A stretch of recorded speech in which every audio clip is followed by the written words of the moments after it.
लेकिन मेरे पिताजी जब हिप्नोटिज्म करते थे, हिप्नोटाइज करते थे, उनके एक मित्र थे, वो क्रिश्चियन थे, मतलब वो लोग बड़े फ्रेंड्स थे, लेकिन उन्होंने कभी भी रविन्द्रनाथ टैगोर को, उस समय की बात है, ये 60s की बात होगी, रविन्द्रनाथ टैगोर के बारे में वो कुछ नहीं जानते थे, ना ही बंगाली साहित्य से उनका कोई परिचय था।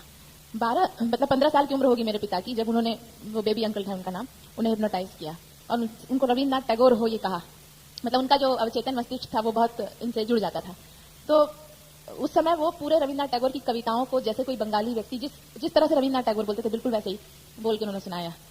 बड़ा आश्चर्य हुआ उनको कि ये व्यक्ति का अपनी आइडेंटिटी उस समय खत्म हो गई, जो जिसको उन्होंने सजेशन दिया, लेकिन रविन्द्रनाथ टैगोर तो उस समय खत्म, मतलब जिंदा नहीं थे।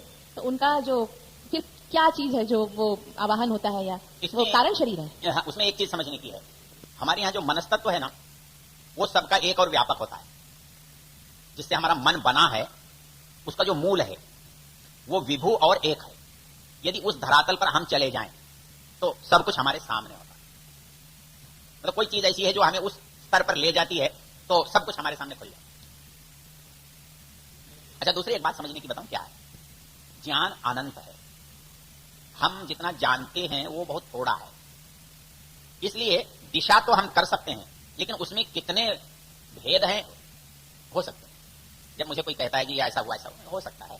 मतलब चमत्कार उसे हम कहते हैं जिसका कार्य कारण हमें संबंध पता नहीं है। होता तो है उसमें कार्य कारण संबंध, हमें पता नहीं, हम उसे चमत्कार कहते हैं। ये यदि हुआ है तो कार्य कारण संबंध होगा, अंतर यह है कि हमें पता नहीं।